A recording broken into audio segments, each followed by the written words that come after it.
Fabulous hitting bye Pandya, और ऐसा लग रहा था कि भाई हार्दिक पांड्या वो किसी और पिच पे खेल रहा है और बाकी किसी और पिच पे खेल के गए। कमाल की हिटिंग किया भाई इस बंदे ने, absolutely the best all rounder in the world. सवाल ये है कि इंडिया वर्ल्ड कप जीतने के बाद से अब तक मेरे हिसाब से T20 में तो और अच्छी हो गई है, और तगड़ी हो गई है, और शेप अप कर गई है। Do you agree with this? बजा दिया बाजन इंडिया ने साउथ अफ्रीका को। साउथ अफ्रीका का अंपायर कोच भी बेचारा बैठ के सोच रहा होगा कि क्या ही कोई घटिया टाइम था कि जिस टाइम पे मैंने वो प्रेस कॉन्फ्रेंस में बैठ के वो वर्ड्स बोल दिया था, तब से इंडिया मुझे गुस्सा के मार रहा है। इंडिया तब से साउथ अफ्रीका की बता के मार रहा है। तो बाजन उनके 60-70 पे 7 आउट कर दिए थे, 60-70 पे आज साउथ अफ्रीका के 7 आउट हो गए। तो मतलब साउथ अफ्रीका के साथ इंडिया ने वो हाल किया है कि मतलब जो हाल मतलब इंडिया पाकिस्तान टीम के साथ नहीं करता, आज इंडिया ने वो हाल साउथ अफ्रीका का किया है। इंडिया की जो परफॉर्मेंस है ना, वो डे बाई डे बेहतर से बेहतर होती जा रही है एज ए टीम। जिस तरह आज हक होता है ना तो नम सुनाई ठगम ठगाई मसाज प्रोग्राम वाला जो काम होता है ना, आज इंडिया टीम ने ना खास तौर पे हार्दिक दी लेजेंड पांड्या बाबा जी, मतलब जिसे कहते हैं ना बेस्ट, दुनिया का बेस्ट ऑलराउंडर, वैसे नहीं कहा जाता उसे। लेकिन हार्दिक पांड्या बॉस, मैं यही चीज को सबसे ज्यादा एडवोकेसी करता हूं, मैं इसी चीज की सबसे ज्यादा बात करता हूं और इस चीज पे बिलीव करता हूं कि अगर इंडिविजुअल के अंदर दम है ना, तो कंडीशन कैसी हो कैसी ना हो। तिलक वर्मा को देखें ना आप, या शुभमन गिल को देखें आप, अभिषेक को देखें आप, ये सारे टेक्निकली ठीक हैं। ये टॉप क्वालिटी बॉलिंग, जब गेंद 2-2 गज स्पिन कर रहे हैं या मूव थोड़ा बहुत कर रहे हैं, इनकी टेक्निक अच्छी है, ये सर्वाइव करके और फिर फैंटी लगाते हैं। आप देखिए कि यंगस्टर्स में कितना डिफरेंस था, वो किस तरह के प्लेयर्स प्रोड्यूस कर रहे हैं और हमारे पास किस तरह के प्लेयर हैं। स्किल लेवल में मैसिव डिफरेंस है, इतना डिफरेंस है कि ये 10 मैच इकट्ठे खेलेंगे ना तो 8 शायद इस टीम को इंडिया जीते, ये रियलिटी है। तो भाई उन्होंने बताया है कि हम दुनिया की नंबर 1 टीम है और दुनिया की नंबर 1 रैंकिंग में भी नंबर 1 है, एशिया की भी नंबर 1 है। और उन्होंने ये बताया कि भाई नंबर 1 जो टीम होती है ना, वो अपनी वीक टीम से इसी तरीके से ही खेलती है और खेलना भी चाहिए। बिल्कुल ऐसे ही आपने आज की प्रेस कॉन्फ्रेंस नहीं सुनी सूर्या कुमार यादव की? उन्होंने पूछा क्या ये जो आने वाले मैचेस है ये वर्ल्ड कप की तैयारी है? उसने बड़ा जबरदस्त जवाब दिया। उसने कहा हमारी तैयारी तो जब 2024 का वर्ल्ड कप खत्म हुआ था ना, उस दिन से शुरू हो गई थी। हम उनमें वैसे नहीं है कि हम इवेंट के करीब जाके 10 दिन 15 दिन पहले हम तैयारी करें, कंप्लीट करें। हम उस वक्त से करते हुए आ रहे हैं, तो हमारी टीम अब बन गई हुई है, तो हम तैयार है वर्ल्ड कप के लिए। तो मेरे ख्याल से उनकी टीम, जिसमें कोई शक नहीं है, जो साउथ अफ्रीका में इस टीम के साथ वो जीत के आए हैं, उस टीम से जिनके साथ इनका फाइनल हुआ था, इंग्लैंड से जीते, एशिया कप जीते, अभी ऑस्ट्रेलिया में जीते हैं। अब इस टीम को और क्या चाहिए? अब इनको आयरन मैन चाहिए, और क्या चाहिए? सब कुछ जीत के आया। 3-1 जीते थे ना साउथ अफ्रीका में कामरान? साउथ अफ्रीका 3-1 जीते थे और चारों मैचेस में 200 चेस भी किया, 200 किया भी है वहां जाके उनकी बॉलिंग को। फिर इंग्लैंड के खिलाफ जीते हैं। तो मेरे ख्याल से कंप्लीट पूरी शेप में टीम है। बस एक थोड़ा सा उनका एक मैं समझता हूँ वीक एरिया सूर्या कुमार यादव की फॉर्म जो है, वो उसकी फॉर्म आनी बड़ी जरूरी, जो हम देखते हुए आ रहे हैं पिछले 2 साल से 3 साल से ना, इसका फॉर्म में आना बड़ा जरूरी है। उसकी फॉर्म अच्छी नहीं, और जब वो अच्छा खेलता था वो मैच पूरा होता नहीं। बिल्कुल ऐसी एक ऑस्ट्रेलिया में मैच में बहुत जबरदस्त खेल रहा था, वो मैच ही नहीं हुआ। बासित भाई ओवरऑल दूसरी तरफ अगर हम देखें तो if I am not wrong, कोई 16 मैचेस फाइनल से अब तक T20 के साउथ अफ्रीका खेली है, उसमें से वो 9 हारी हुई है। तो उनका जो है ना अभी भी कोई मतलब वो सेटल नहीं है इस फॉर्मेट में। जबकि अगर आप अब देखें तो मुझे तो लड़के ज्यादा अच्छे लग रहे हैं। और आप कह सकते हैं क्योंकि इस तरह की हिटिंग और साथ में बॉलिंग और फील्डिंग कोई और फास्ट बॉलर इतनी कंसिस्टेंसी से नहीं कर रहा। और तीनों डिपार्टमेंट में अमेजिंग, बेहतरीन, शानदार किस्म की परफॉर्मेंस। व्हाइट बॉल में एक स्टेज दी कि बेन स्टोक्स, वो खास करके रेड बॉल क्रिकेट, पांड्या खेलता नहीं रेड बॉल क्रिकेट, तो व्हाइट बॉल में at the moment the way he is playing बहुत बड़ा एसेट है, बहुत बड़ा एसेट है टीम इंडिया के लिए। और शायद कि अगर आप वर्ल्ड 11 बनाए तो उसमें भी आराम सुकून से बगैर कोई बहुत ज्यादा सोचे समझे आप डाल सकते हैं जनाब हार्दिक पांड्या को प्लेइंग 11 में। World 11, I am talking about world 11। If you make world 11, Hardik Pandya would be there in world 11। तो बहुत ही बेहतरीन और शानदार किस्म का एक क्रिकेटर है। और आज जैसे इनिंग्स का आगाज हुआ, आती मतलब एक छक्का फिर दूसरा छक्का और अपनी इंटेंशन क्लियर कर दी। तो इसकी फैबुलस हिटिंग की वजह से 175 पे पहुंचा है इंडिया। वरना देखिए बाकियों की इनिंग्स जरा बीच में स्ट्रगल करती थी। पिच शुरू में तो समझ नहीं आ रही थी, कोई बॉल रुक के आ रहा था, बल्ले पे क्लीन तरह से ना बॉल आ नहीं रहा था।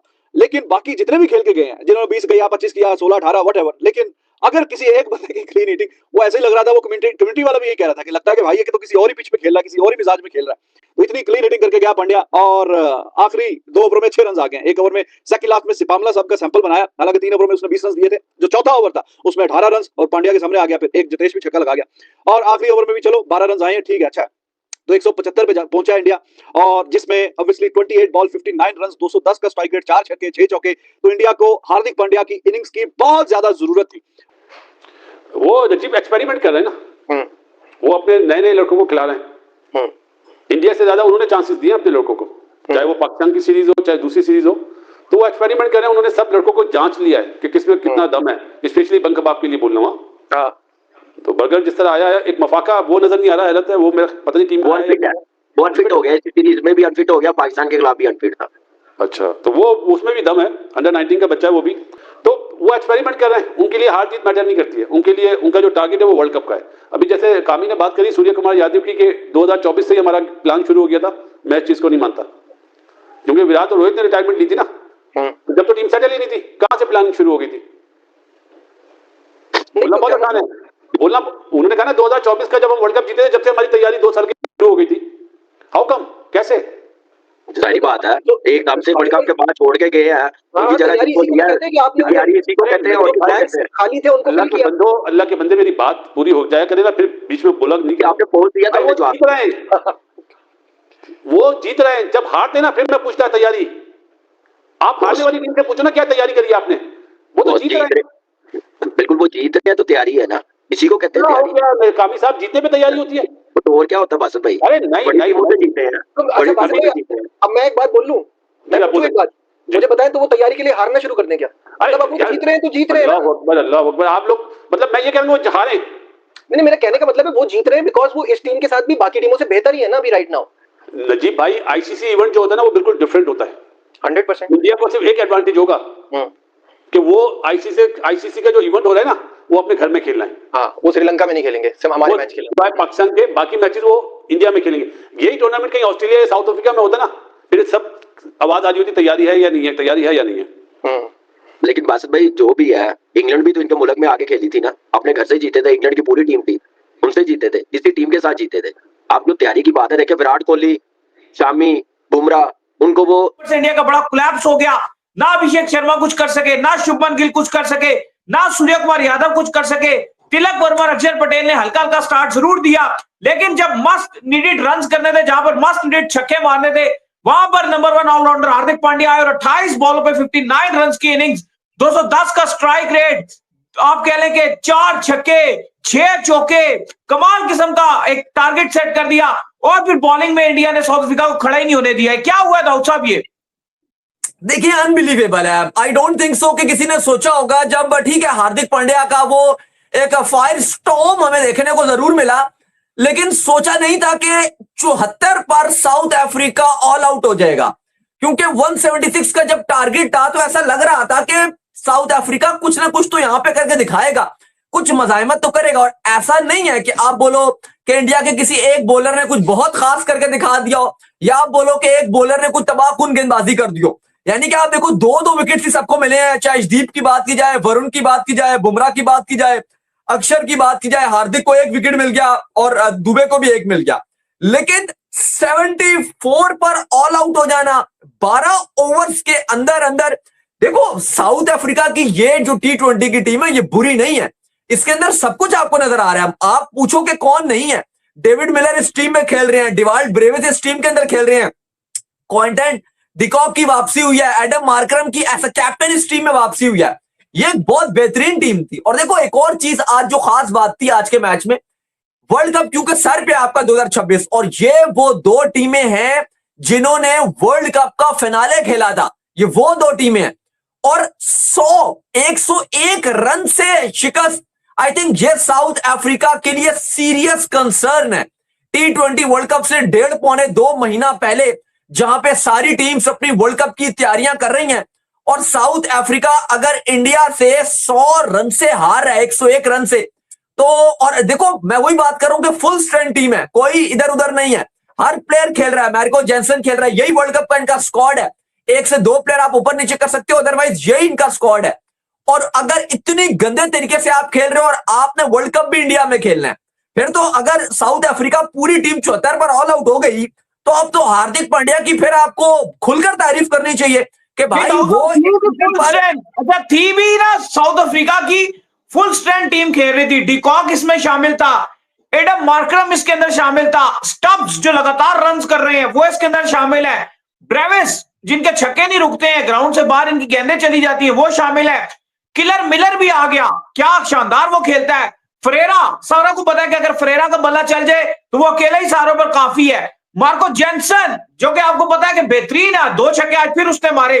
तो 1 2 3 4 5 6 7 बैट्समैन इस टीम के अंदर मौजूद थे जो कि बेहतरीन किस्म की हिटिंग कर सकते हैं। उसके बावजूद जिस तरीके से अर्शदीप सिंह ने शुरू में आगे बॉल हिलाया, 2 विकेट्स उन्होंने लिए, जसप्रीत बुमराह ने जिस तरीके से अर्ली विकेट्स लिए और चक्रवर्ती ने जिस तरीके से चक्कर दिए, कमाल कर दिया भाई आज की विक्ट्री। हेलो दोस्तों, स्वागत है आपका बाउंड्री ब्रेकर्स की एक और नई वीडियो में।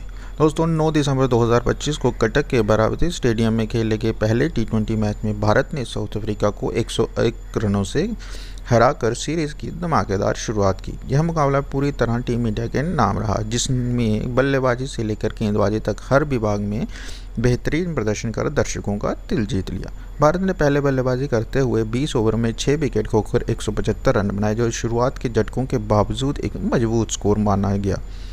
मैच की सबसे बड़ी और यादगार पारी हार्दिक पांड्या ने खेली, जिन्होंने महज 28 गेंदों में नाबाद 59 रन बनाए और एक समय जब टीम पर दबाव था उस चरण में मैच को पूरी तरह भारत के पक्ष में मोड़ दिया। उनके द्वारा लगाए गए लंबे लंबे छक्कों में न सिर्फ रणनीति बढ़ाई बल्कि विपक्षी गेंदबाजों पर मानसिक दबाव भी डाला।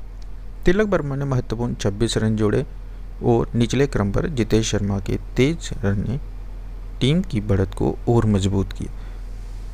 भारत की पारी भले ही धीमी शुरुआत के साथ चली हो, लेकिन मध्य क्रम और निचले क्रम की सूझबूझ से टीम एक प्रतिस्पर्धा स्कोर तक पहुंची।